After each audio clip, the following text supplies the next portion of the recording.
Hello, everybody. My name is DrNiggle. Welcome to the Church of Chonkwij podcast. I am joined tonight by Zero Burn and OmegaConstruct. Everybody else is on vacation or too drunk.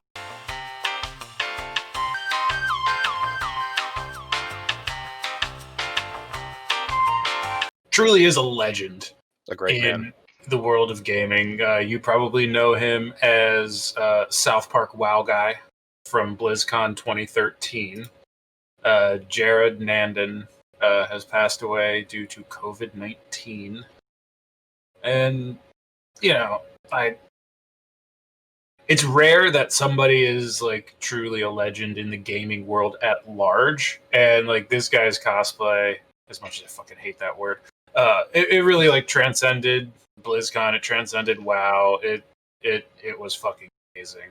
And I was shocked when he passed to see some of the names that I recognized, like saying like I knew him. He was a great guy. He was super sweet. We knew him for years in the scene. Like fucking Matt Mercer from Critical Role had a bunch of pictures and she shared about him and talked about spending time with him and how he knew him. And so, yeah, I feel we'd just be a bit remiss in not paying our respects and throwing some Fs into chat. If anyone is unfamiliar with the South Park episode where all the kids learn to play WoW, or all the kids level up their characters in WoW to be godlike by just going into the forest and just killing pigs over and over and over again for years. This guy, Jared, is the guy who cosplayed the WoW nerd in that South Park episode, who was just like owning everyone. His character, I think, was running around in a thong with a magical like +20 sword. Yes. And just wiping everybody out. Oh, and the helmet, yep. Yep. That episode is the episode because I was deep into Warcraft at that particular point in my life. And it was one of those things where I saw that episode and it was like, okay, now they're making fun of the game that I play. Wonderful. I love it. It's going to bring more people to the game, more people that we can play this game with. And it was quite nice because the level of recognition that the community got just from the South Park episode was pretty dope, as the kids say. I don't know too many people. Yeah, that's tight. I don't know too many people who play Minecraft. Apart from Leetness's niece and nephew or nephews, I'm not sure which, but I would wonder if the same thing happened in the South Park episodes where they were they were doing a whole Minecraft arc at a time. It's the same arc where Stan put a lock on the TV so his parents couldn't watch murder porn, and the password was was the answer to how do you train a horse in Minecraft. Stan, how do you train a horse in Minecraft? But yeah, that's unfortunately Jared Nandon has passed away. His handle was Noobponer, I believe. Noobspawner. Yep. Yeah. His cosplay is pretty excellent. He looks like Kevin from The Office. A little bit. Yeah, he could have done that as a cosplay as well if he wanted to. Fun fact that a lot of people who only know him from this cosplay might know, he had a full head of hair and he shaved it for that. Like, that's dedication for the look. So. Yeah, I was about to say, he is not, in fact, bald. If you look at the pictures that are on his Twitter profile or on his Instagram, he is a beautiful man. He really went full force for that costume, and more power to him. So, you know what, man? Wear your fucking masks. Stay home if you can. This dude died because of COVID, and there's hundreds of thousands more too, right alongside him. Yep. And people just need to stop being fucking stupid about it. Yep. Freedoms. Well, okay. You know what? Being in the high risk category myself, and I'm gonna rant for just a second. Yep. it being in the high risk category myself, it is one of those things where I understand that it's uncomfortable. I get it. It's hot. You sweat. It's not a pleasant thing having to wear a mask all the time. But you know what? The mask isn't to keep just you safe. It's to keep me safe. And because if I have diabetes, I have other comorbidities, I am immunocompromised. If I get COVID, I'm one of those ones that runs the higher risk of the more extreme outcome of it. Wear your fucking mask. Hey, Masami. Welcome, Masami. What's up? Oh, Masami's here. Will Kosen also be joining us? I don't know. Let me poke him. I just scared the crap out of him.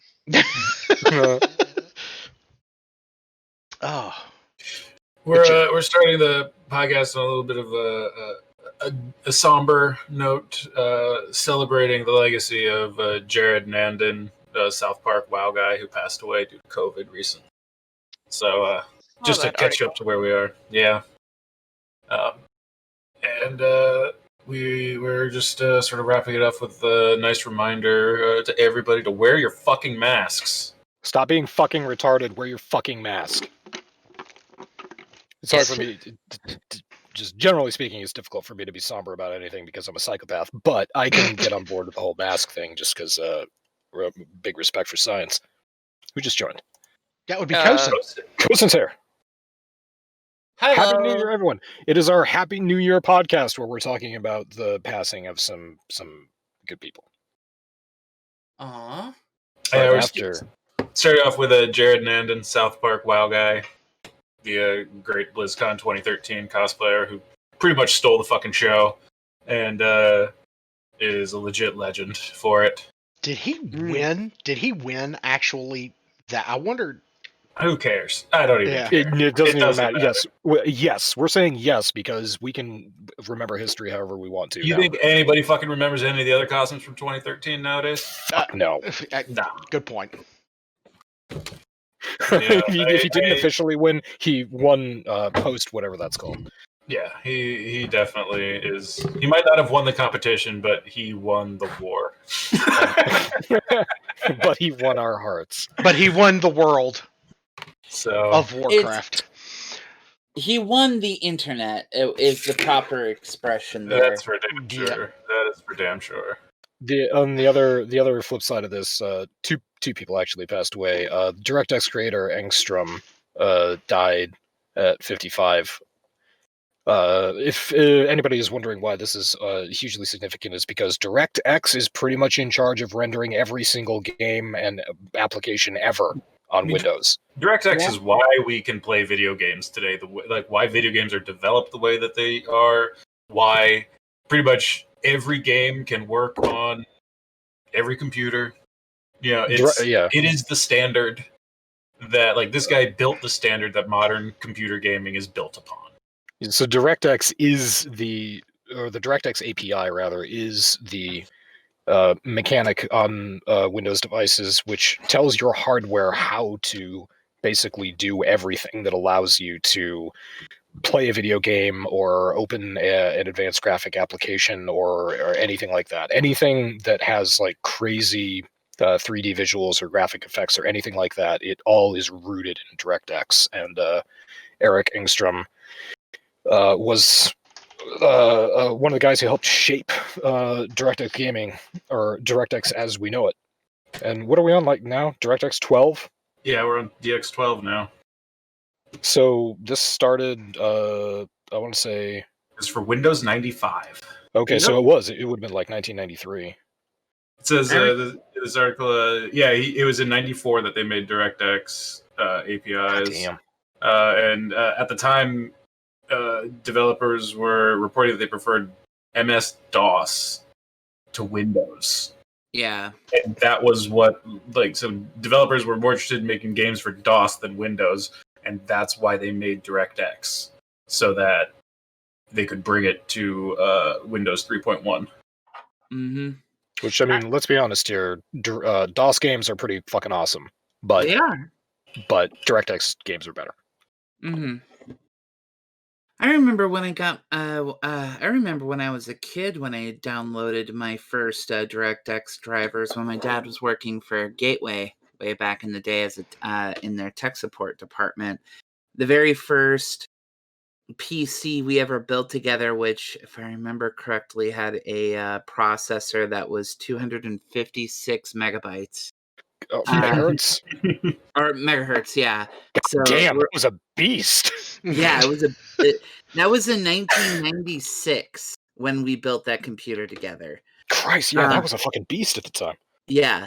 And yeah, it was definitely a beast. And I remember when we downloaded our first DirectX drivers. Although I can't remember what game it was for because it was I remember it was from MechWarrior 2. Oh man. God damn. You know, I sometimes I think about games from that era. You know, this article is also mentioning that like the first game published on DirectX was Doom 95. Like, God, such great nostalgia for games like that, Mech Warrior series. Like, have you looked at any of those recently? They are fucking terrible.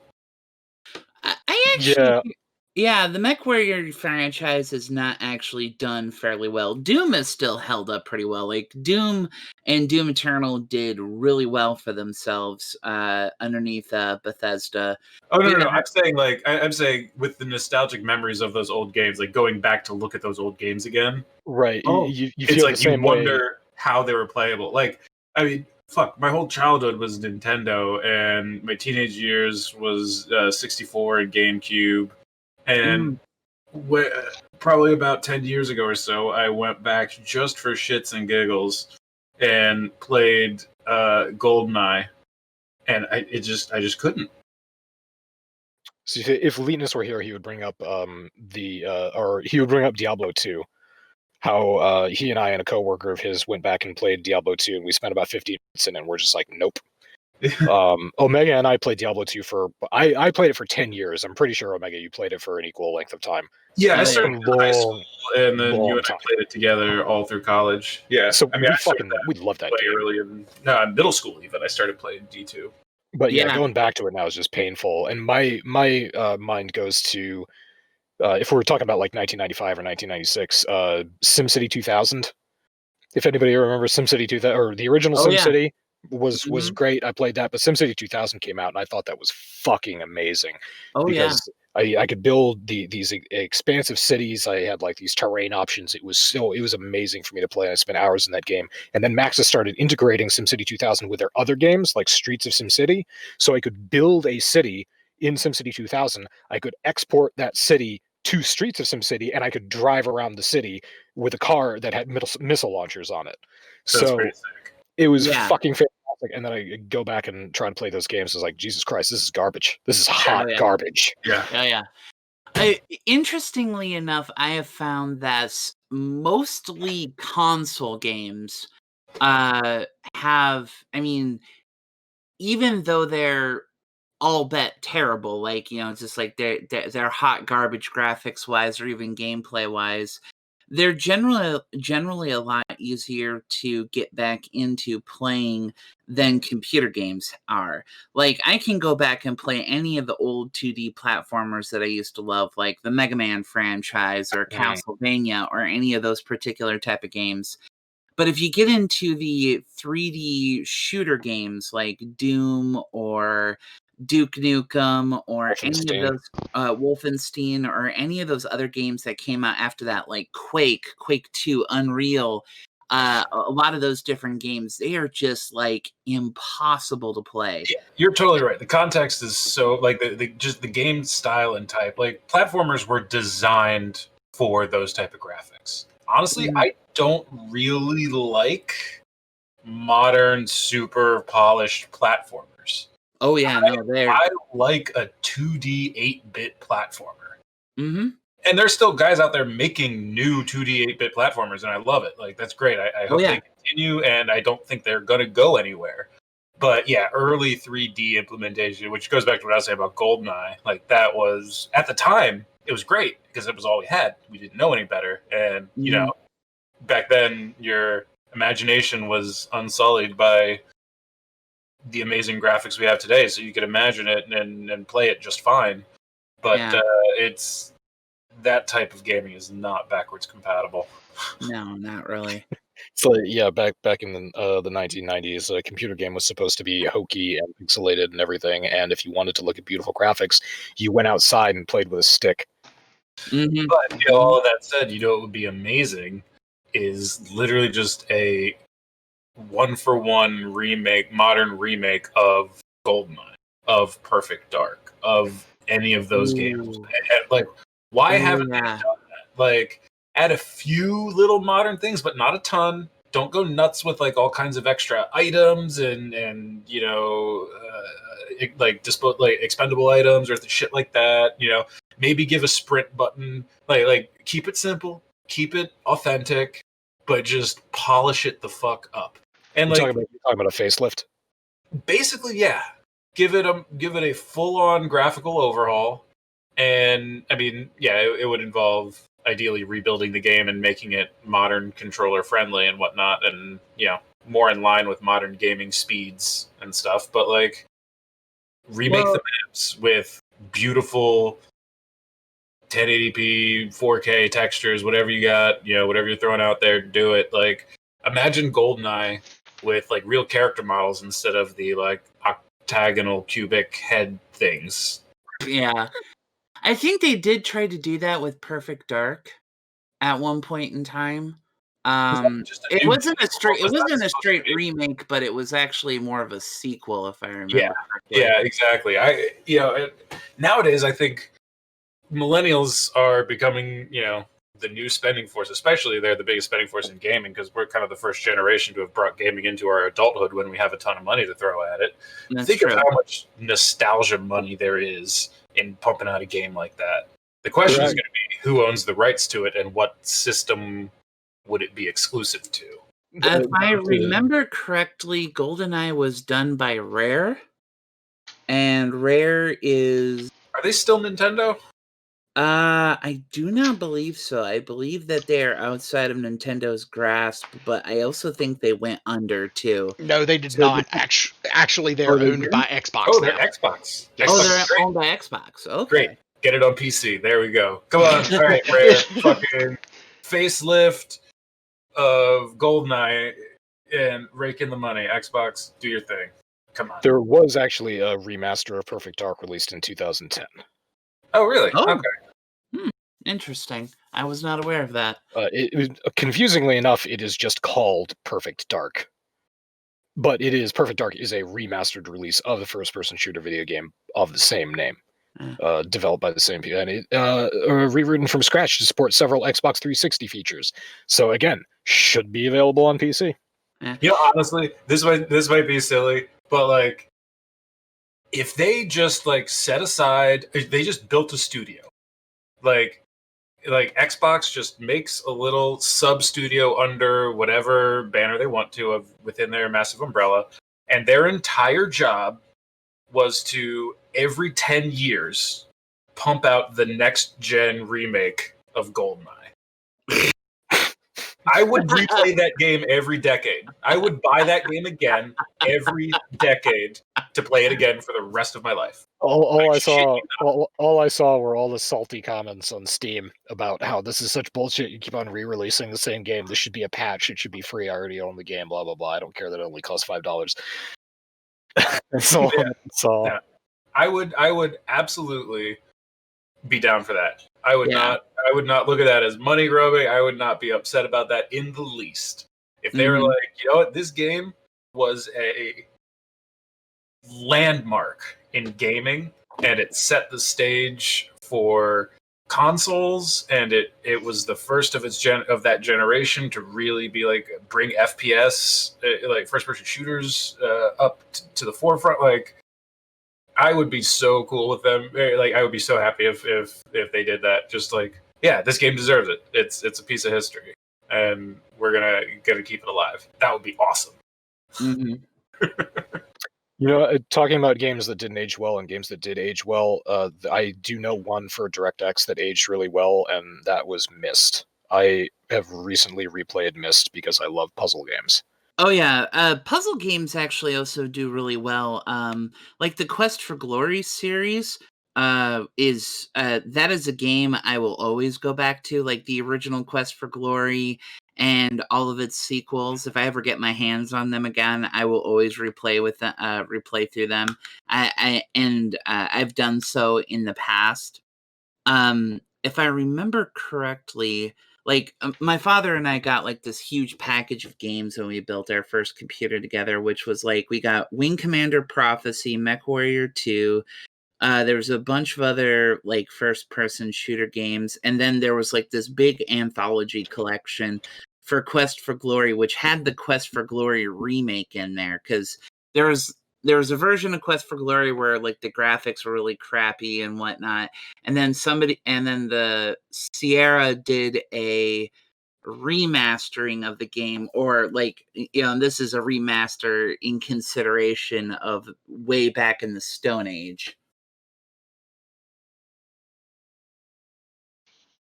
But yeah, no, it's the Quest for Glory games are super fun.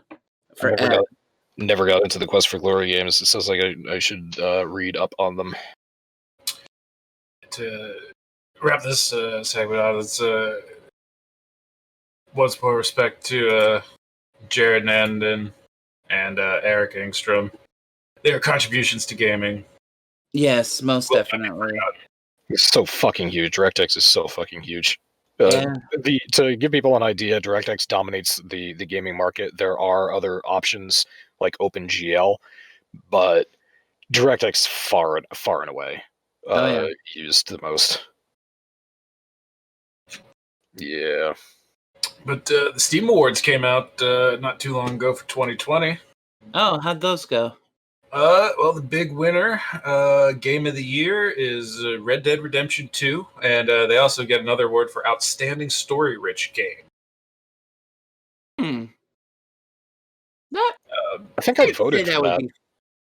I think that's fair, because there's I have heard that Red Dead Redemption 2 actually has like a really really fleshed out storyline, not only in its main storyline, but a lot of its side quests. Oh, hey, shit that I voted for actually won. Sit back and relax. Winner, The Sims 4. Yeah, Nice. pretty much. 2020 Labor of Love, Counter-Strike Global Offensive. Enjoy your little hand job or your little jack off session there, Valve. Stroking your own dick there a little bit. Yeah, you have fun with that. With your fucking marketplace where people are selling knife skins for $374. Like Labor of Love. Labor of money. God, the description by this award is just so bullshit. This game has been out for a while. The team is well past the debut of their creative baby, but being the good parents they are, these devs continue to nurture and support their creation.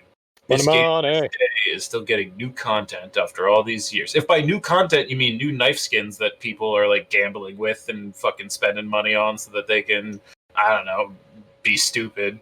Like nurture and support their creation. What? One of my favorite game guides at the end of 2020, Steam has a whole section for community game guides that people can post for whatever games they're playing. One of my favorite ones from last year was for CS:GO, and it was titled "How to Enjoy CS:GO and Completely Avoid the Toxicity of the Community." And you open up the guide, and it was like, "Step 1, you can't." That was it.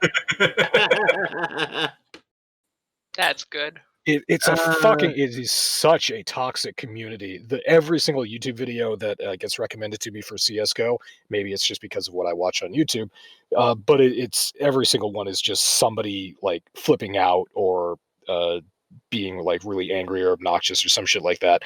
And the only time that's funny is when you have somebody playing a match against an obnoxious Chinese person and they start shouting Hong Kong #1. That's the only time that's funny. I'll have to admit that, God, when was the last time I played Counter-Strike? Oh yeah, before it was Counter-Strike Global Offensive and it was packaged with fucking Half-Life. That's the only reason why I own a CS:GO key as well, is because it came with Half-Life. I don't I've think I've never used that key. I don't think I've ever seen you play something that mundane there. Well, that's true. This is before we started dating. This is back when I used to play games with my brother all the time when we had our own WoW guild on Khadgar, and we played Counter-Strike all the time, and we were really competitive and crap like that. You guys competitive? No. I love how Masami is just like, I don't think you've ever played anything that mundane. Kosen was like, yeah, this was a long time ago before we met. And he's like, yeah, before Kosen was cultured. Yeah, no, I'll accept that one. Cultured like a fine butter. So I'm looking at most innovative gameplay for Death Stranding. Innovative gameplay for Death Stranding. Has anybody actually played that here yet? Yes. So is it deserving of that reward? It's in terms of like, if you're talking about innovative gameplay mechanics where, like, you go over here, you do a thing, you go over here, you do another thing. No, absolutely not.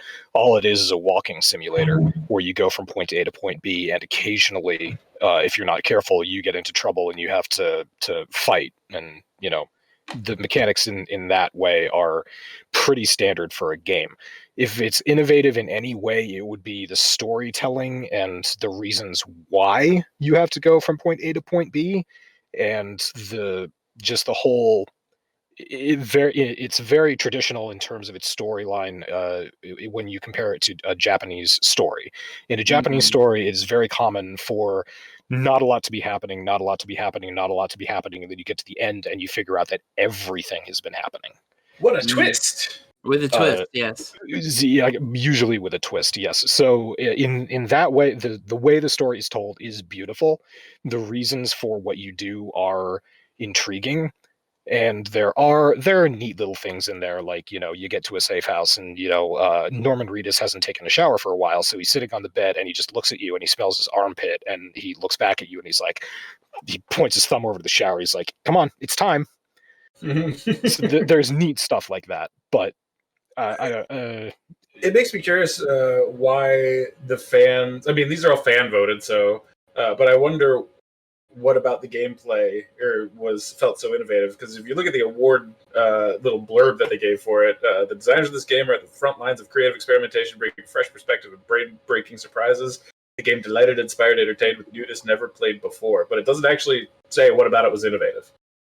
That's just a bunch of superlative bullshit. It is. Well, the only reason why Death Stranding got it most likely is because the Hideo Kojima fanboy base, overwhelmingly voted for it, because that's just what they do anytime that a studio associated with Hideo Kojima attempts to come out with something, the fanboys just have their massive circle jerk in celebration for him and his amazing storytelling abilities and the amazing games he comes out with. And it's I'm just the man surprised hasn't done anything good since Metal Gear Solid. How dare you? Every time you said Kojima's name, I have touched my penis. I just find it surprising that it wasn't taking a story-rich game. I was about to say that too. If you look at the story-rich game for there, I definitely would have voted for Death Stranding for most story-rich game, because it really is. It is a beautiful story, and I love it for that. It wasn't an option. RDR2, Metro Exodus, Detroit Become Human. Fine, Detroit Become Human had a really engaging storyline. Horizon Zero Dawn, what is that doing? Mafia? What is that doing in there? Well, no. Okay, fine. Red Dead 2 is in there. I probably would have given it to Detroit Become Human, because even though that's not as fun a game as Red Dead Redemption 2, the story behind it is way more pertinent. Fucking A, I would have given it to Horizon Zero Dawn. I love the story on that one. That story is actually way better than most of those. With the exception of Red Dead Redemption 2, I haven't played that one, so I can't say for certain. Okay, I spoke too soon because I haven't actually played Horizon Zero Dawn. All I know about it is what I've seen from the trailers. It's one of those games that I would recommend picking up. It's pretty decent. The one thing I'm actually really surprised about is the fact of the matter that Red Dead Redemption 2 beat out fucking Hades. That impresses me because fucking Hades has been like a golden child since its release. In regards to story, like it's been impressing a lot of people, both in its gameplay, its story, its graphics, and everything as such. I'm just really surprised that did not win Game of the Year. You know, the story rich thing. My sister has a PlayStation. That's pretty much what she games on. Even though I'm slowly but surely pushing her toward PC. Mhm. But she has played, and I have watched her play both Horizon Zero Dawn and Detroit Become Human. Detroit, the storyline within Detroit is actually interesting, even though it's very on the rails, and it does give you the satisfaction of making choices. It's actually, the story itself can go in many directions, which is kind of cool. Horizon Zero Dawn is, I never really got into the story side of it, but she says that the story is amazing, and my sister is much like me. She's a lore nerd. So if she thinks the story's good, then the story's good. So what's this next thing on the list? Steam hits 25 million concurrent users. stonks. Yeah, Steam got some big numbers. That's pretty much it. Yeah, a lot of people were on Steam at the same time, Oh wow, that's impressive. which is hardly Morning surprising of- though, because COVID. Yeah. But yeah, it was they broke their previous high, and Oh, okay. I see what you're talking about now. it's their all-time peak concurrent connected user count. 25.4 million players online gaming at once. You know what? I'm going to go out on a limb here, and I'm going to say that that number is only going to go up in the years to come. Most likely. Partially because the world's population isn't declining, Yeah. and also because more people are getting computers. Mm-hmm.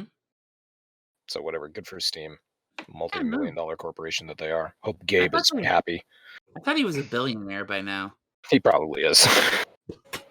Unsurprisingly, Valve's free-to-play games are leading the counts. CS:GO reported more than 1 million. Dota 2 had 700,000. PUBG having more than 400,000. A few single-player games like Cyberpunk and Stardew Valley were both in the top 10, along with GTA and Rust. Mm-hmm. But it's still pretty heavily dominated by the big players, of course. But that's not too surprising. The only one that doesn't seem like it belongs in there to me is Dota. I know Dota is extremely popular. I mean, it doesn't make sense to me in the fact that CS:GO, Rust, and GTA, a lot of people play that. They're also extremely toxic communities. Well, what it really is, though, is CS:GO, Dota, and PUBG are all competitive multiplayer games that have at least somewhat of an esports scene to them. And I think that's where a lot of their popularity comes from. And, that's still the hot ticket, is these, competitive games and games that people like to watch people play as much as they do actually playing them. That blows my mind too. It's true. There are a lot of channels across the streaming platforms where people are watching others play Dota. Dota and Hearthstone. Yeah. Hearthstone confuses me, because Yeah, no, me too. Because I've attempted to play Hearthstone, and I'm like, they took the lore from Warcraft and they put it in cards. Yeah. Why? So that literally every person in China with a shitty 25-year-old computer can play it. Good point. That's literally what it is. Like, these games are huge in Asia. Dota, League of Legends, like most of their player base, and huge competitive scenes for those games are over there, not here. Plus, also they're kind of leeching off of the Magic the Gathering sort of way how that they've been doing, the actual physical card game with lore and all that other kind of stuff, and how that's kind of portrayed. Obviously, the game is different, but it's just something that they've Yeah, honestly, with the success of Hearthstone, I've thought this for a few years now at this point. With the success of Hearthstone, I'm surprised that Magic Wizards of the Coast hasn't gone all in on making a video game version. Oh, they have. It's called Magic the Gathering Arena. You Yeah, can but play. I know it exists, but I'm saying go all in. Oh, And, like an actual MMORPG, which they actually are doing. I can't remember what it's. Oh, it's no. a current project. no, that no, they're no. I know what I'm saying Omega's they do, saying. a card style game, but I'm saying they don't just make Wizards of the Coast makes games and puts them out, and then that's it. They don't actually do anything with them. They've done it for years. There's right. tons of D&D games that have come and gone, and they're fun for about 15 minutes. And that's just their attention. Wizards of the Coast they are a company that sells physical objects. Right. They sell books, they sell cards, they sell minis, they sell merchandise. That's what they are. They are a merchandise company. Mhm. I'm surprised that they haven't really put work into making and fostering a competitive online Magic the Gathering game scene. Epic is running their tournaments. Think about the money Wizards could make if they put Magic online and ran actual tournaments and made it a real competitive scene rather than just doing the cards. But like I said, their entire business model is built upon selling merchandise and card packs and all that kind of stuff. It'd be a drastic change for them. Is it absolutely terrible that when Omega said that Wizards is focused on selling product, I just turned my head slightly to the left and got sad at the fact that I have purchased 7 D&D books in the last 2 weeks. Let me show you my bookshelves sometime. Well, I mean, this doesn't include the second and third editions that are in a box in my stepdad's storage unit that I was gifted from him because he had extra copies because his copies were falling apart. So he gave me the falling apart copies and got himself new copies. So nice. Yeah. That is certainly crazy. But so next on the topic list is I'm not disabling ad blocker. What are you doing to me? Bethesda teases the future of the Elder Scrolls with a map and a cryptic tweet. $10 says that the next game is going to be in Hammerfell. 20. The Elder Scrolls Twitter account has their little message there is transcribe the past and map the future. Here's to a happy new year. And there's a picture of a map with some candles on it. It says, it's got off to the south is the province of Skyrim, but this is showing a whole new area. You see areas Winterhold, Whiterun Hold, the Pale. So it's a new area that's attached to the province of Skyrim to the northeast of it. So who knows? There's currently a growing on a few different subreddits that go through and analyze certain lore that's come out in the Elder Scrolls Online game, as well as also following the tweets of certain Bethesda creators that are associated with the Elder Scroll games and whatnot. There's a current thought process that the next Elder Scrolls game for Elder Scrolls 6 will be taking place in the area known as Hammerfell. I'm not personally myself into Elder Scrolls all that much. The last Elder Scrolls game I ever played was Daggerfall, which is Elder Scrolls 2. But yeah, no, that so yeah, that's what the current prediction. That's what the current predictions are for the next area that they're going to in the standalone games. Well, we shall see. Apparently, there's the candle on the bottom of the image is right on the Hammerfell. So that could be something they're indicating, but who knows? We shall see. Does anybody here actually care? I really tried to get into Skyrim, but I couldn't. The combat system was weird to me. Of course, I am also the type that I played Fallout 4 and was like, everybody was like, "Oh, you need to play with melee weapons." No, fuck you. They give me guns. Why would I play with melee weapons? I get a Gauss rifle. Yes, a railgun, please. Please just let me keep the railgun. Mm-hmm. So the first personness always turned me off, and yeah. I really like the soundtrack. Oh yeah, no, yeah, the soundtrack is great. beautiful.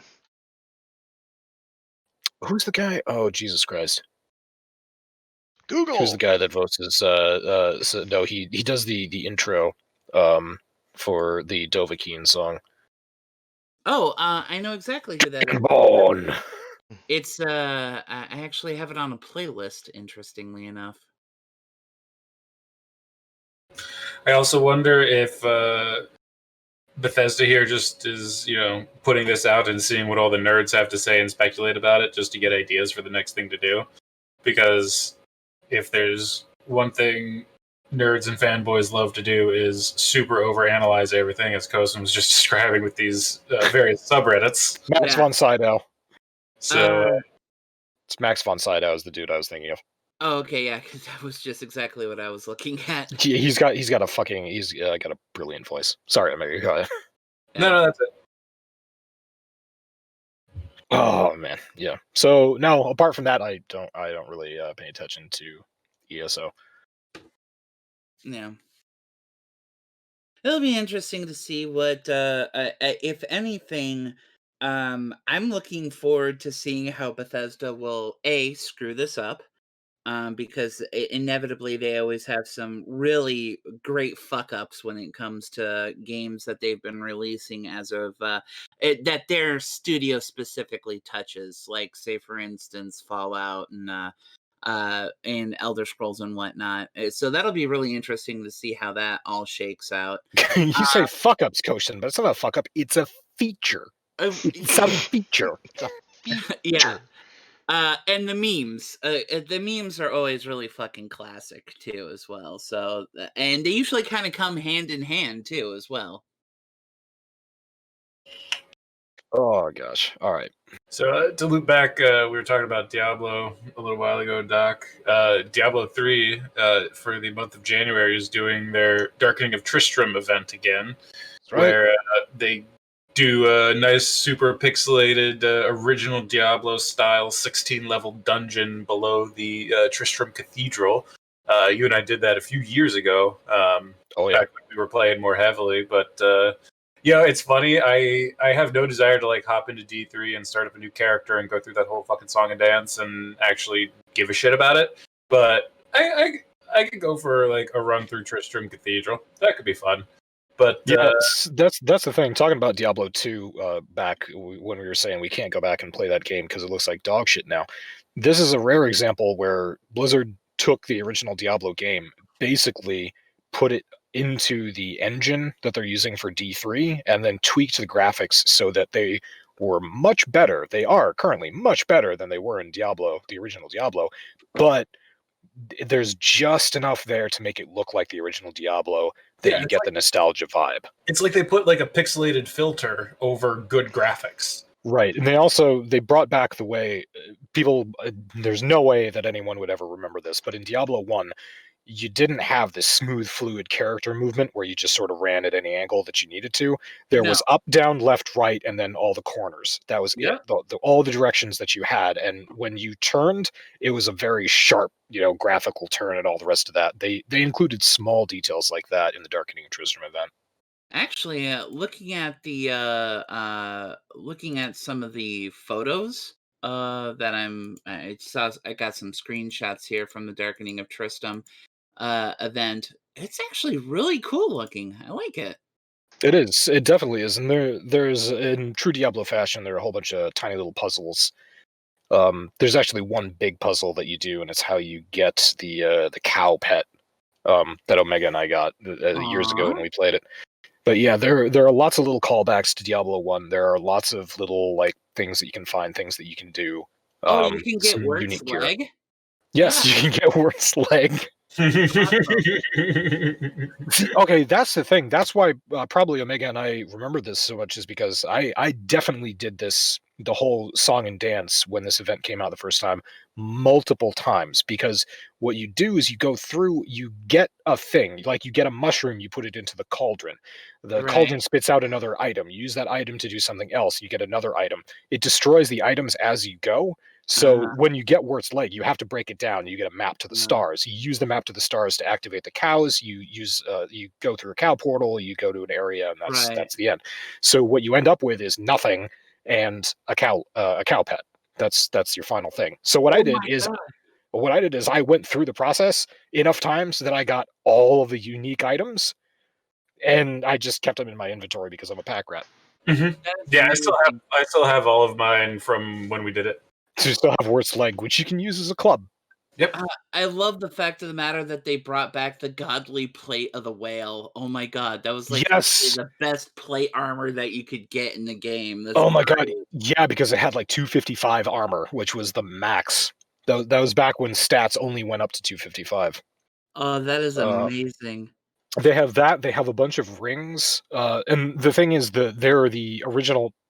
They're the original Diablo graphics. They're just sort of polished so that they don't look like pixelated garbage. So yeah, you have these armor. You have the godly plate of whale. You have at least 2 swords. You have 2 rings and an amulet that look. They're like special looks that harken back to Diablo 1. And yeah, I have those in my stash too because I'm a pack rat. Jesus Christ, I have a whole bunch of... I haven't logged into Diablo from forever. I hope they haven't deleted my account. I doubt that's a thing. Is it? I don't know. If it is, then mine's definitely gone. Yeah, it's been like 4 years since I booted up Diablo. And do you actually get a chance to fight the original Diablo at the bottom of this 16-level dungeon that they put in for the cathedral? I don't think so, but you can kill the butcher. I saw the butcher. Oh, I also saw, basically, there is the... Where is it at here? There's the Dark Lord. It looks like the old Diablo model, but I'm just not sure if that's actually Diablo or not. Like, you can walk into this with a new character, and you're not gonna be high. Like, it'd be a lot to get through the dungeon and have the boss be the old Diablo if you started with a new character.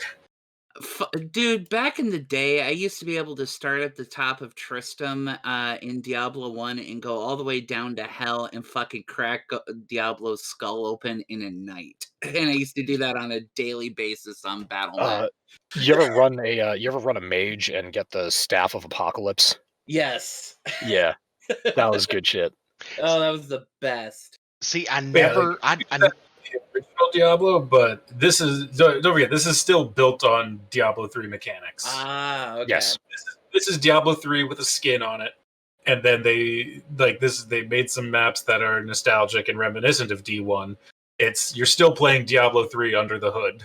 Yes. So the mechanics are still all there. So it's not fast enough to level up to get to a point where you can... So you can still bring your Paragon level 4000 Demon Hunter with a multi-shot build and just, dance across every single level, wiping everything out.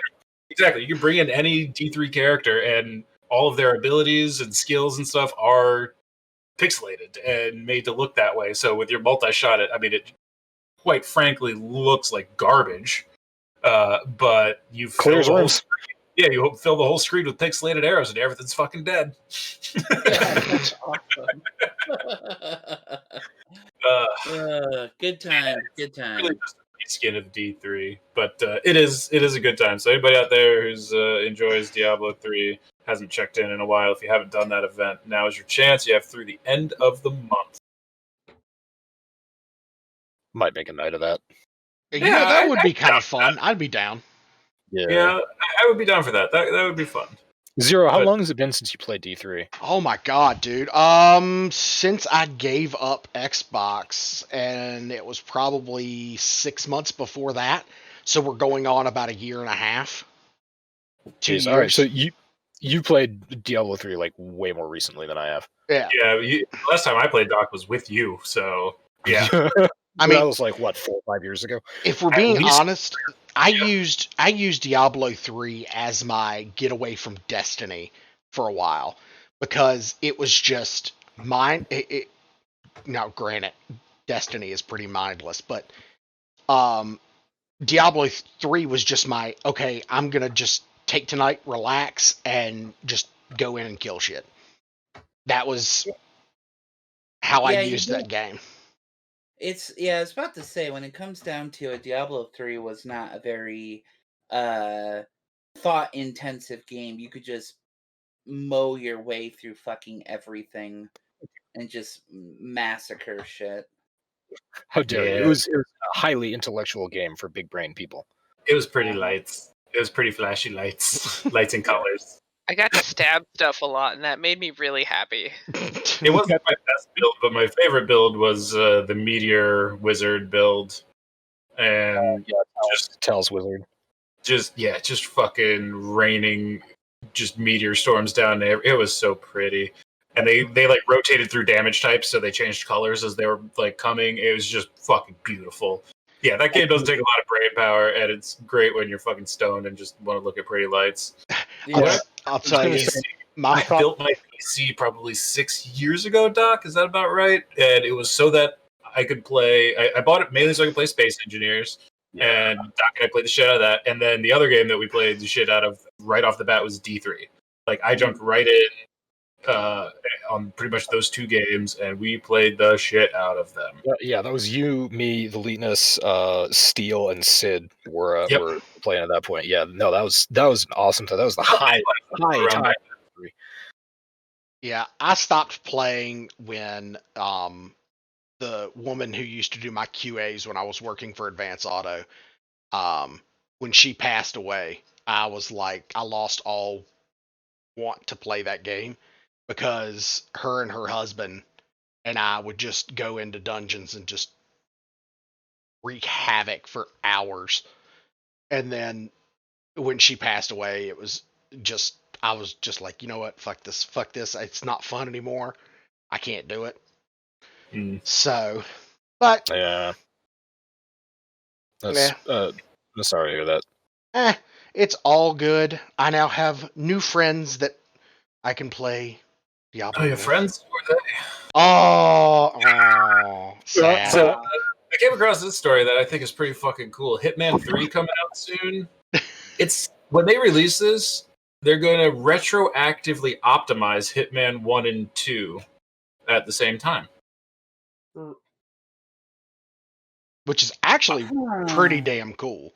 So IO Interactive, they're going to some of the technical improvements that they've built into Hitman 3, they're going to retroactively apply them to 1 and 2, and completely optimizing the file structures. And it says here they're fitting the entire trilogy into 100 gigabytes.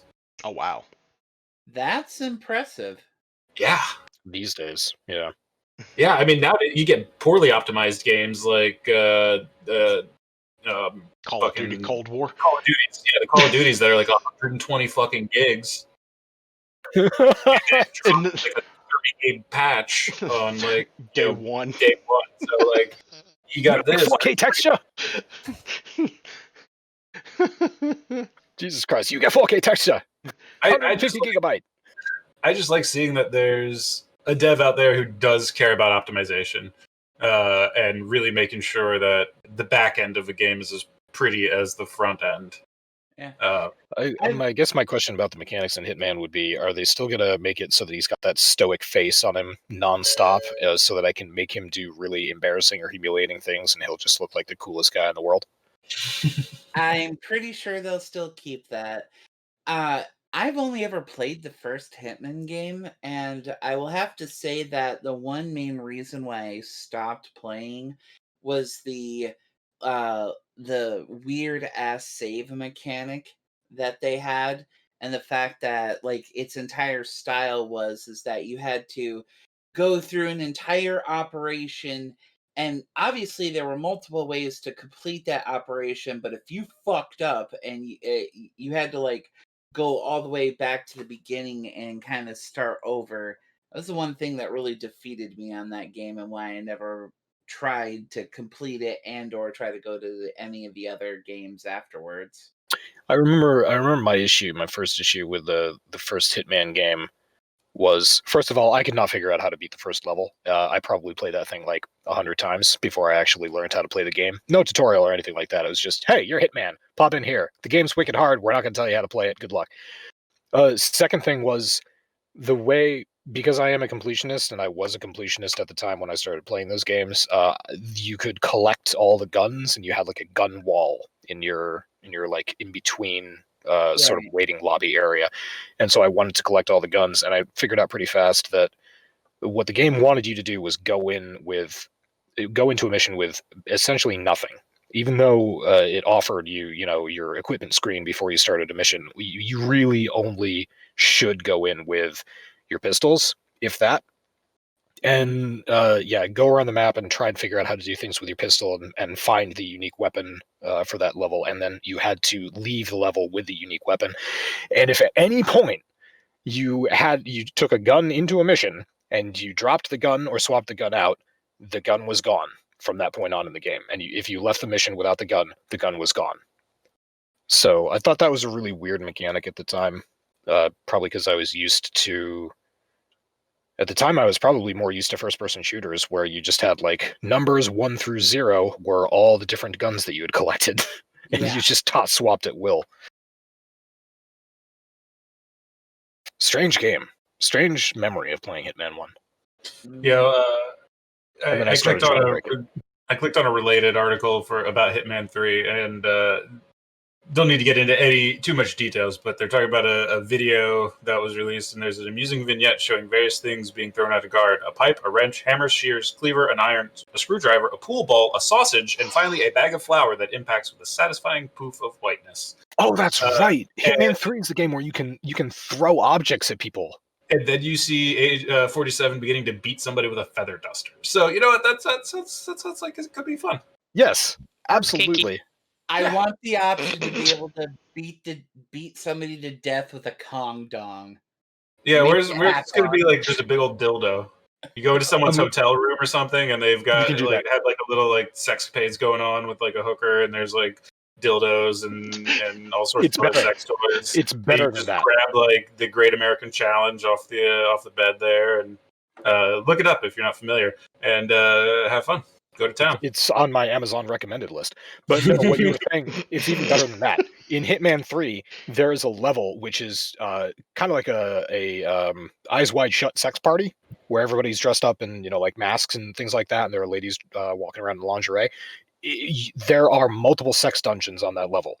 You can find sex toys, you can throw them at people, or you can beat people to death with them. So that is absolutely a thing. Wearing masks during sex is cool. Yeah, I mean, yeah, no, I believe you. As well as, socially responsible. Where I was going with that is like, yeah, I don't know. I've never had sex. Oh. Yeah, I totally do that. I totally wear a mask all the time when I'm having sex, which I've totally done. With girls. With girls. I mean, women. All the women. All right. So, respect women and wear masks is the moral of the Hitman story. Oh, God. Oh, I love it. That took a traditionally weird turn. Yeah. If I was going to say, in true Church of Chonkwij fashion, we have made this weird. Oh, good times. So what's next? Fortnite bought a mall? Yeah, so Epic, in a pretty neat move, bought a mall in Cary, North Carolina, which is about 2.5 hours from my house. They are turning this mall into their 87-acre campus by 2024. So the company that they bought it from actually owns both of the malls in the town that I'm in. They are this huge company, Turnbridge Equities and Denali Properties. Own a ton of malls going up and down the East Coast, but mainly in North Carolina, South Carolina, and Virginia. And yeah, so they are turning the Cary Town Center into their new 87-acre headquarters, which is again, it's I think it's neat because while yes, Bethesda is traditionally based in Maryland, because they were original and came up with an original name.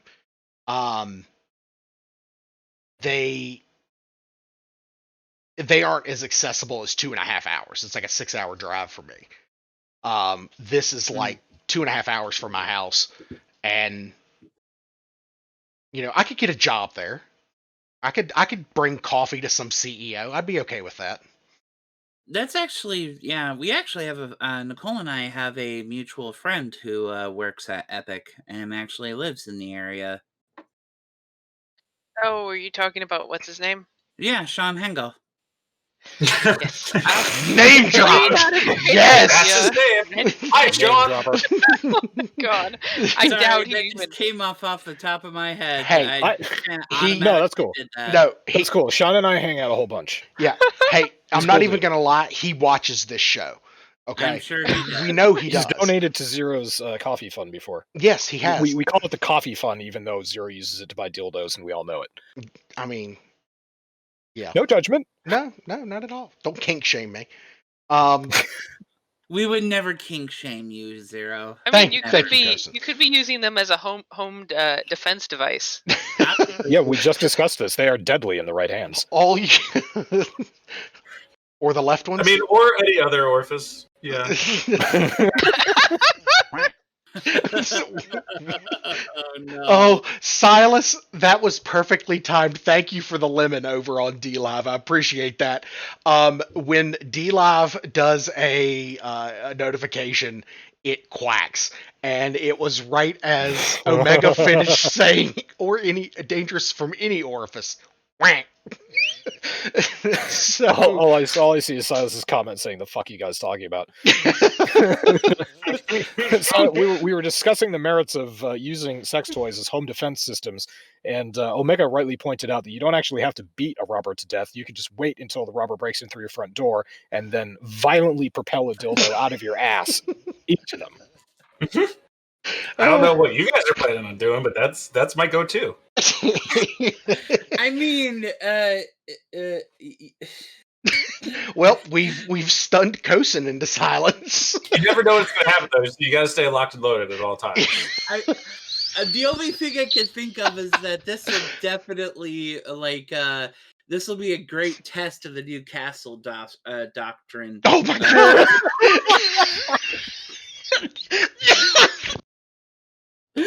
Oh. Oh boy! And then I pictured the spray that followed the dildo. It's like it's not stand your ground; it's bend over and grab your ankles ground. Oh, shoot lemons out of your ass at them. Thank you for that, Silas. Yeah, bend your ground. Bend your ground should be the new T-shirt. Oh, that's great. Oh god, now I'm crying again. Oh god. Oh, There's tears of joy. well, Weaponized sex toys. not sex toys. The latest thing to be added to the Geneva Convention. Oh my god. So that takes us through most of our game-specific news. We got a few tech stories here. MSI has MSI has said some things that suggests that Intel's next-gen gaming CPUs could be launching in late March. So this will be Intel's Rocket Lake series of processors, 11th gen, and looks like MSI said. Let's see. What do we know about these processors? Well, I don't know. Let's look it up.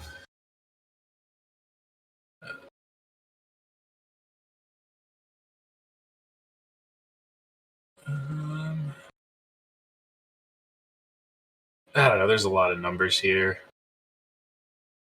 Several new motherboard control circuits are getting ready to be announced as CES. Oh, here's some 2021. Rocket Lake specs. Brand new architecture, Intel Xe graphics. Huh. So it'll make for a double-digit increase, or a double-digit % instructions per clock increase. Intel claims. Let's see, PCIe 4.0 support for up to 20 lanes. That's completely unnecessary. Yeah. It looks like Increased memory speeds, overclocking features, new Intel Ultra HD graphics with Intel Xe, deep learning boost for AI, new media encoders. Huh. Yeah. It looks like that they have decreased the amount of threads though that they're doing on their new processors. Looks like that. This is also just going to be the first set of the series released. I'm sure these will be some of the lower core gaming specific stuff, and then give it another 6 months to a year, and then we're going to be seeing the 11th gen multi-core stuff coming later, I bet. Isn't that what their typical release schedule is? So, sometimes, yes.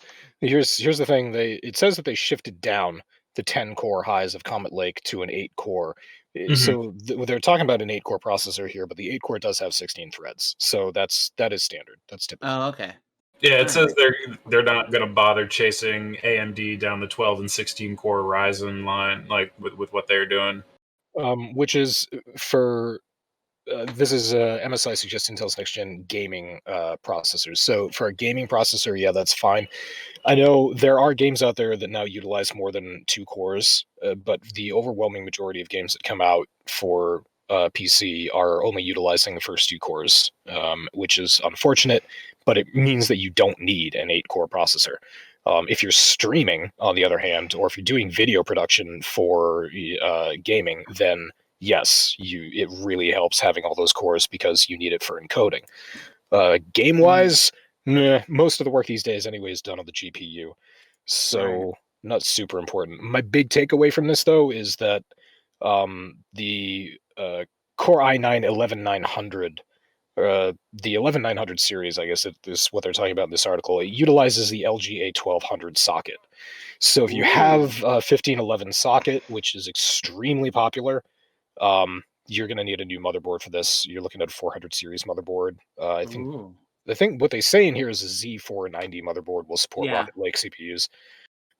So Z490 just means that's the chipset that the motherboard uses, and that's what processor can use the chipset is determined by the socket on it. So it's a pretty up there chipset. It's a pretty advanced chipset. But yeah, if you have a 1511 motherboard, and 90% of the gamers out there do, you're not going to be able to upgrade. Or if you're like me and you built one for 2011 V3, again, you've been screwed for the past, I don't know, like 4 years. Yeah, that makes sense.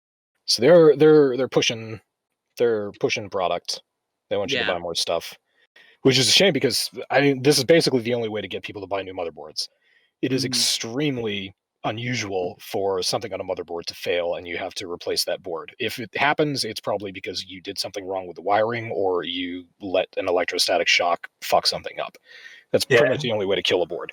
And if you're going to build a new PC and you're going to get a current gen CPU and a current gen motherboard for it, that motherboard will last another 3 CPU generations with BIOS updates before you can replace it.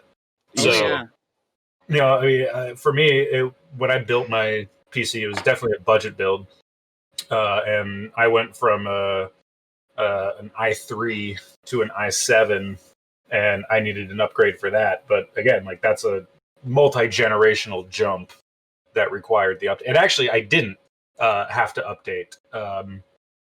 The old cheap budget motherboard that I was using, it was the same socket. It was 1151. There was a BIOS update that let me use this new current gen processor, but the motherboard was a bottleneck, so it still worked. I just needed to upgrade it if I wanted to use the full potential of my new CPU. So even that example, going from a cheap budget motherboard from 3 generations ago, it could still use next gen, 3 generations later CPUs. It could still support it. So yeah, it's kind of shitty that they're, at least as of now, it seems like they're not going to be supporting the more common sockets. But like I said, who knows what's going to come 6 months down the line, a year down the line in this generation. Well, this is the reason I bring it up. Actually, Omega, you do have an 1151 socket, if I remember correctly. Yeah, that's what I'm saying. Like I had an 1151 with an i3 in it, and then I upgraded to the 7700K, and the old, I think it was like I want to say Gigabyte B100H was my old processor, and then, or my old motherboard. And when I got the new CPU, all I had to do was update the BIOS to support it. And like I said, it was a bottleneck, and I couldn't use most of the features that the CPU could support because, quite frankly, the budget motherboard didn't have that stuff on it. But then I upgraded to I want to say a Z240 chipset, and that was pretty much made for this CPU. But when it does come time to update CPU, I'll be fine for generations to come.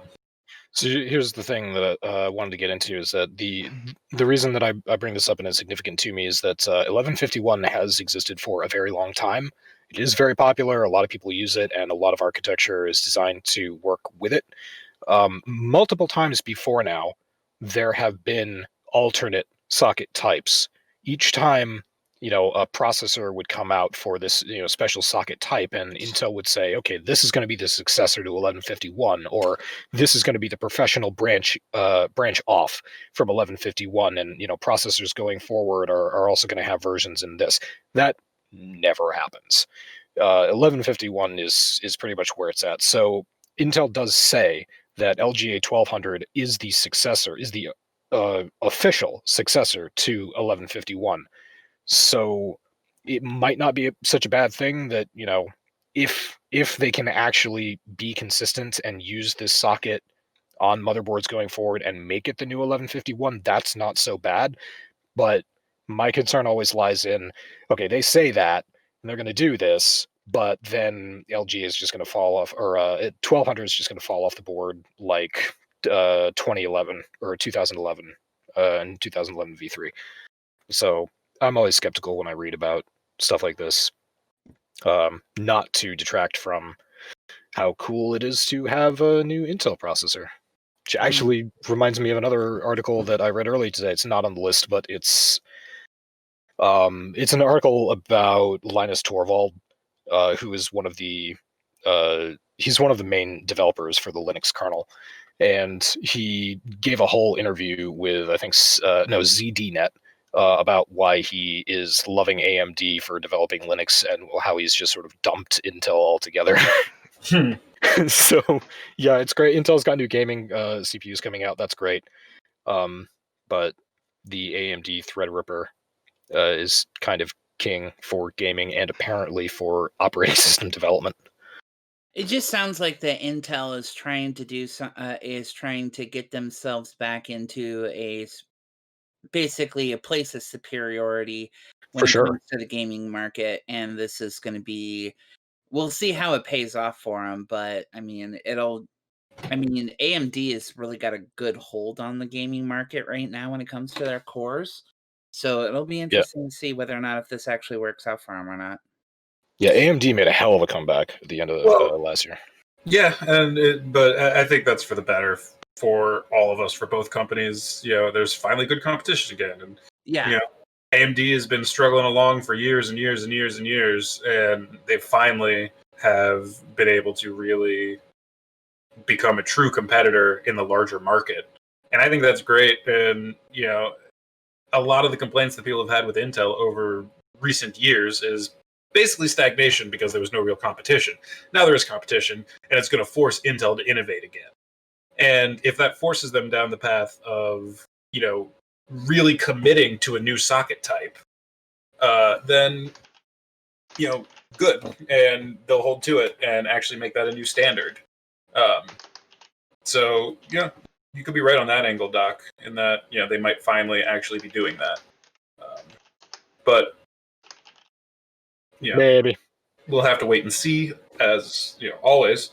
Luckily, my CPU is not one of the weak spots on my build that needs to be upgraded anytime soon. I'm still running a 5th generation i7, and my processor kicks ass. Yeah, so Yeah.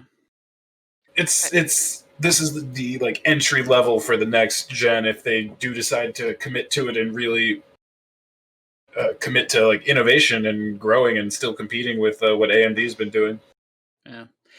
It'll just be, I would really like to see some gaming company that really takes advantage of what it is that AMD and Intel actually come out with in the future to, really make those processors shine and uh, work for the money and the funding that was put in to produce them. The problem actually with polishing them and making them shine, as you say, is that as the demand for more horsepower goes up, the more complicated the technology becomes in its manufacturing process and its operation. And the more complicated something is, the more things can go wrong with it. So That is true. what we're actually seeing right now is a huge increase in terms of computer architecture. You're seeing an increase in how meticulous error checking works. There are whole systems on motherboards and in chips and in memory and DRAM especially that are doing nothing but looking for errors. There are automatic error correction Mm-hmm. and ECC, error correcting code. Mm-hmm. So the problem with making everything shine is that everything is getting more complicated. As everything gets more complicated, more systems are required to keep everything working properly as it should. And where the fuck was I going with this? Oh, it gets more expensive. It gets more cumbersome. It actually, gets slower than it should, and it gets more expensive. So whatever the hell it is that AMD is doing is what I would pay attention to, because somehow their prices are down and their technology is pretty sophisticated.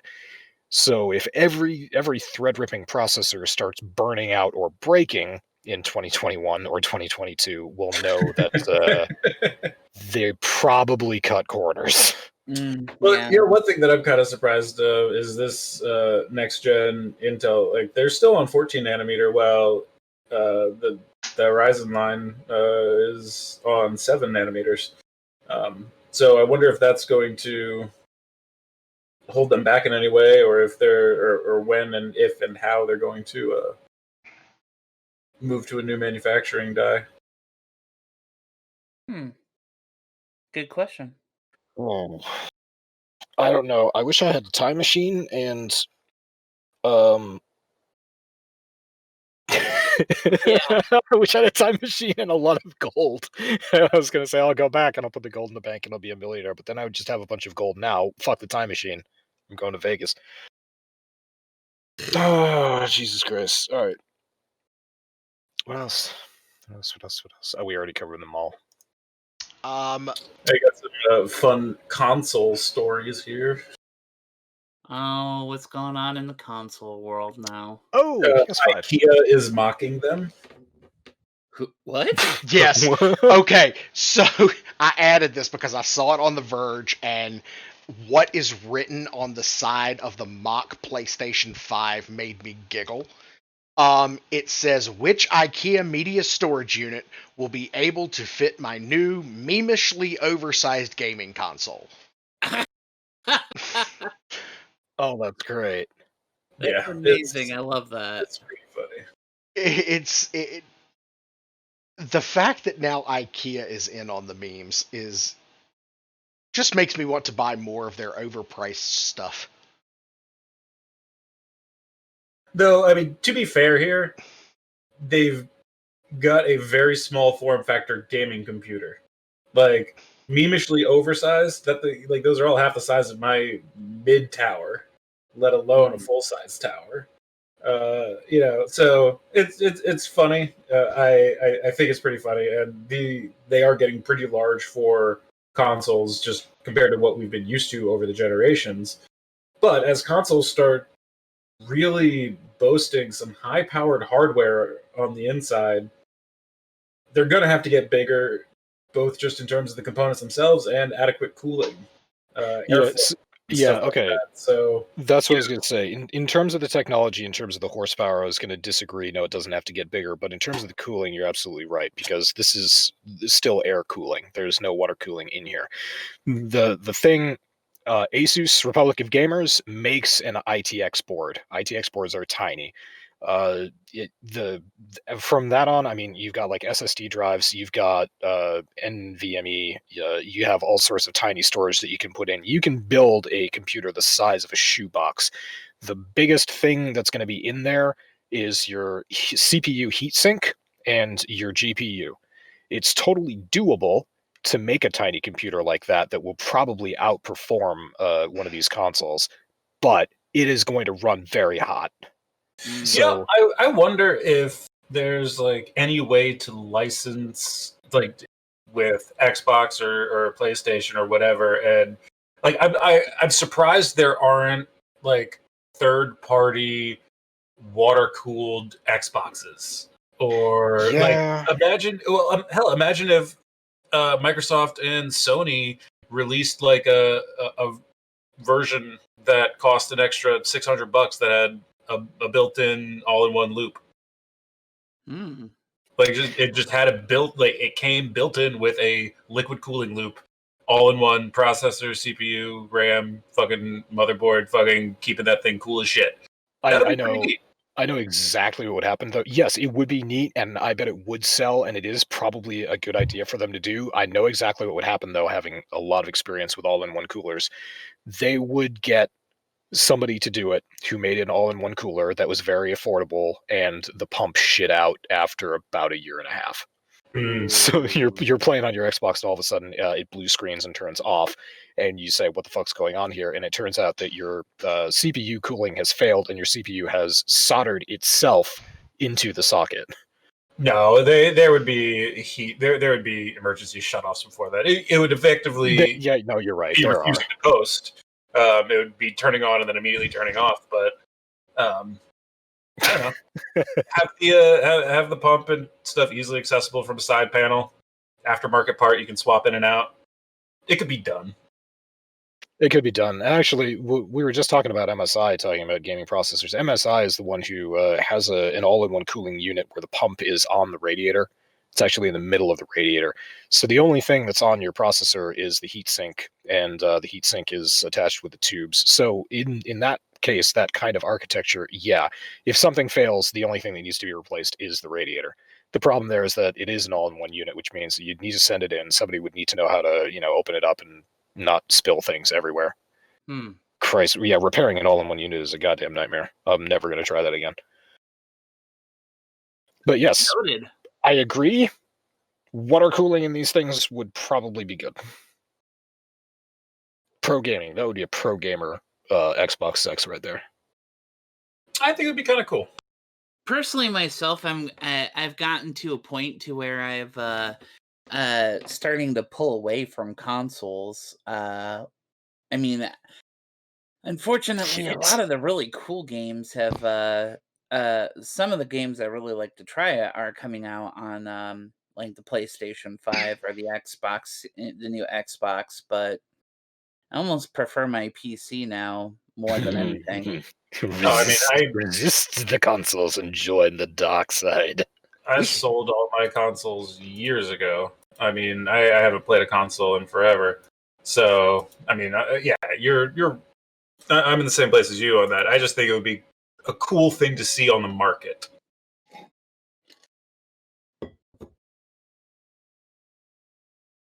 Kosen, it's the best move I ever made. If we're being 100% honest, it is the best move I ever made. Was listening to Doc and Omega and giving up consoles and switching over to PC. It's just so much better. There's so much more freedom. What are the two things that we pressured you into? First of all, quit Destiny 2. Second of all, get a PC. No, not just quit Destiny 2. Quit Destiny 2 for Warframe. Oh, yeah. And replace. Yeah, we swapped your addiction out for another one. Yeah. Well, I mean, to be absolutely honest, Warframe is a superior product to Destiny, hands down. I mean, yeah, absolutely. The church fully endorses kissing Warframes or kissing DE's ass. Even though we give them a lot of shit for the stupid stuff they do. Well, yeah, they deserve it, though. I mean, they gotta do. Keep them humble. It's part of the reason why the game is so goddamn entertaining, is because Steve keeps on fucking things up. Yeah, because Steve he is definitely the ultimate fuck up. Oh gosh. Oh, Steve. So that's great. It's nice that IKEA gives a shit about gamers and they're taking it in good humor. Whatever the fuck PS5 and Xbox sex related is, I don't give a shit. I just think this is really pretty. This is a nice box. It's a nice text box that you can carry around the store with you. Yeah. Do you think that when you're walking through IKEA and you're carrying one of these things around and you bump into someone else carrying these things around, you do like one of those fancy Porky Pig memes where they're like, I see you are a gentleman. I am a gentleman as well. Yes. What do we got here? And then somebody who enjoys PC walks in with an entire cardboard box and it's just like, okay, I need to know what this fits on. Be like, yeah, fuck you guys. I got a PC. No, the other scenario that I was thinking of where you're carrying the PS5 around, it's one guy carrying a PS5 around, he bumps into another guy carrying the mock PS5 around, and they're just like, oh, yeah, you got the PS5? Yeah, I'm totally shopping for a table or a new media center so my girlfriend and I can play PS5. And the other guy's, yeah, my girlfriend and I play PS5 too. And then there's this awkward silence, and then they both look onto the ground, and then they just walk off. See, that could have taken a completely different turn. You know, that whole story could have taken the turn of, and then they both dropped their PS5 boxes and started making out. Yeah. Yep. So wait, isn't that how you and Leetness met? Yes. No, how Leetness and I met. That was years ago. It was at some convention, and I don't know. He was. I was sitting at one of those booths. I was playing some video game. I think it was Guitar Hero or something like that. And he walked up behind me. He's like, "Yeah." He's like, "You playing Guitar Hero?" And I was like, "Yeah." He's like, "What are you, some kind of fag?" and then we dropped everything and started making out. I believe this story 100%. So that's how that works. Leetness, we miss you. Hope you're having fun sleeping, you geriatric man. Oh, Definitely more responsible than us, man. Except with money and buying domains. two cock. Two cock. Two cock Shakur. No, we couldn't get twocock.com. Yeah, We it was definitely too got- expensive. Okay, yeah. What do we agree on? 0 cock for the lesbian dating site, and 3 cock, 4 cock, or 5cock.com for the gay dating app. Yes. These were good ideas. We had brilliant ideas yesterday. Yeah, I'm sure. Oh. All right. So yeah, that's about it. Oh no, there's one more thing here. Yeah, something about a new PS5 update finally tackles cross-gen confusion.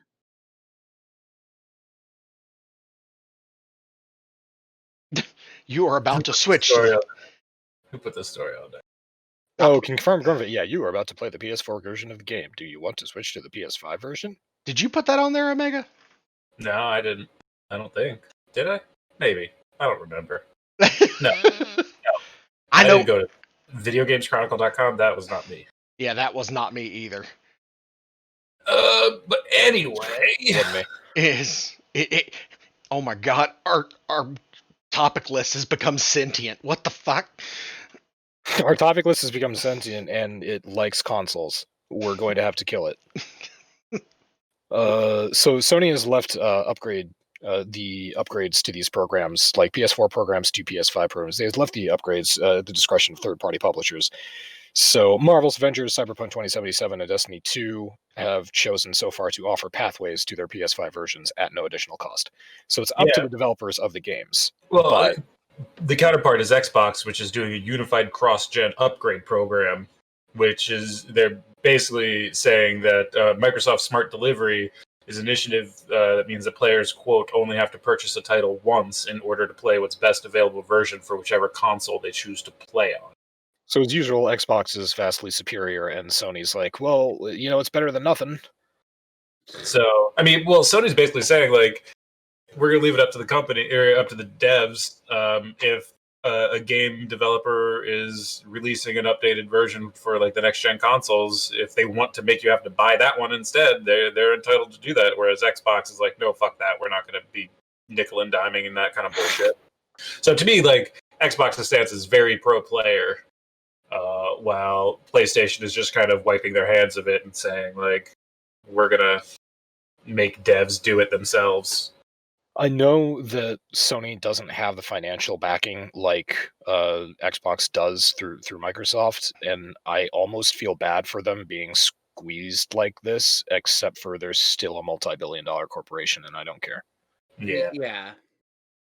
There's really no excuse. I mean, they shouldn't leave the backwards compatibility up to the developers, but I mean, whatever. Well, here's the reality of it, though. Microsoft is a software company that sells a little bit of hardware. Sony is a hardware company that sells a little bit of software. So, they're just coming at it from different perspectives, I think, where Microsoft is, program, application, software, whatever you want to call it, first. And in their minds, like, okay, this customer bought this software, and we should support it. We should give them whatever version best supports whatever hardware they have. Whereas Sony is in the business of selling hardware. Sony is more interested in selling PlayStations than they are in selling games, which is why they focus so heavily on exclusives, which is a different discussion altogether. But that's the reason behind it. PlayStation, like Sony, is all about selling physical hardware, and their whole business model supports that. So they probably don't quite frankly care in the same way that Microsoft does, just philosophically. I mean, yeah, fuck them. Yep. All right, so that is our topic list, which brings us to the end of the podcast, where I finally get to do what I should have done at the beginning of the podcast: say Happy New Year, everybody. How was everybody have an okay Christmas? Everybody have a safe, relaxing Christmas? Yes. Or Hanukkah or Kwanzaa. You know what? Let's just be candid here. Everybody celebrated Christmas. More or less. Winter holiday celebration. Yes. Yes, it was very quiet, very relaxing, very it was great. Yet again. Oh, go ahead, Kosen. Sorry. I was gonna say, I already had our first D&D online D&D session of the new year, which was great. What are you gonna say, Zero? It was overwhelming again. Christmas with my father-in-law is always overwhelming. He is a great man. I love my father-in-law to death. He has been nothing but super to me. It's just Christmas with him and my wife and my two sister-in-laws is just always so overwhelming because there's just so much that it's just it for me growing up, 2 or 3 presents was the way that things were. And like, dude bought me a really nice webcam and new pole lights for the lighting in my streaming area. I saw Masami's comment about that, and I completely agree. I mean, I did try to spin on the pole when I first put it up, but it's very flimsy and I'm fat. But Aw. my sister-in-law also got me a green screen, which is super nice. But it's a little, it's still, I mean, even 6 years in to my relationship with my wife, it is still very overwhelming. And I had to double up on my anxiety medication for that day. So, and then my mother-in-law got me a Ninja Foodie grill, which I used tonight to cook hamburgers, and it was absolutely amazing. I definitely suggest, if you cannot have a grill, to get one of those. And Ooh, nice. take the batteries out of your smoke detectors in the house before you start using it, because good lord, I had a headache for about 20 minutes after I finished cooking. My in-laws got me an Instapot for Christmas, which I am super excited about giving that a try. Those things are amazing. I've had one for years, and they are the fucking greatest. Everybody, I mean, as long as we're going on the cooking theme, yeah, I got a rice washer for Christmas, which is, thumbs up. It's a bowl. Ooh. It's a bowl made out of plastic. It costs about $5. I got an electric tea kettle. Well, an electric water kettle, I should say. An electric hot water kettle. And I've been wanting one of these for quite a while. And it's pretty damn nice. So now you can make tea. Boil water in something other than a pot on the stove or a single cup in the microwave. I was going to say, yeah, that's the benefit. You can make tea anywhere now. On the go. In bed. Next to the bathtub. I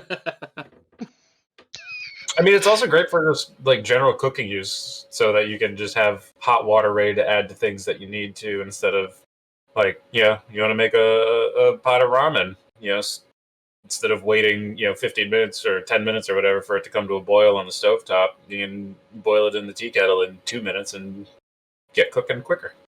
That's actually a really good use for that. So yeah, anytime you need to boil like water to start a cooking process, if it's a quantity that you can fit into an electric tea kettle, it'll be quicker to start it in the tea kettle than it is to start it in a pot on the stove. So I like it. Nice. My Christmas was similarly relaxing. Similarly relaxing to everyone except for Zero. I didn't have to deal with a lot of hectic family stuff. Stayed home, had a quiet Christmas, got like blackout drunk on White Russians, and binge watched The Mandalorian. Nice. What'd you think? I don't remember. That's No, a good see, cover. when Doc says that he got drunk on White Russians, the only thing I imagine is him walking around in a pair of jellies, a pair of shorts, and a bathrobe, like Jeff Bridges in The Big Lebowski. Look, the bathrobe is generous. Yeah. Well, I mean, the shorts are generous. You just okay. So I have the shorts and I have the jellies, and I'm doing a sloth squat in front of the TV with my White Russian watching The Mandalorian. Yeah, that's pretty accurate, actually. Honestly, I was thinking that when he said White Russian, that like he invited a bunch of Russians over. Oh God. You you want to watch Mandalorian? Yes. Yeah, I really do. We bring the vodka. Okay. I mean, that would explain why he doesn't remember it. Fuck, I'd get you fucked up. Oh yeah. No, But then a good White Russian will too. Yes, I absolutely got someone completely drunk on White Russians. It was a glorious thing. Did you take pictures of Kosen? No, it was not actually him. It was one of my best friends from college. He was depressed. He thought he wasn't going to graduate because he was missing one credit. I'm like, okay, well, I mean, there's only one cure for this. I mean, it's not a lie. That was actually the Metalocalypse joke that Omega and I had going for years. There's only two things to do at a blackout: drink. Okay, one. Okay, one things to do.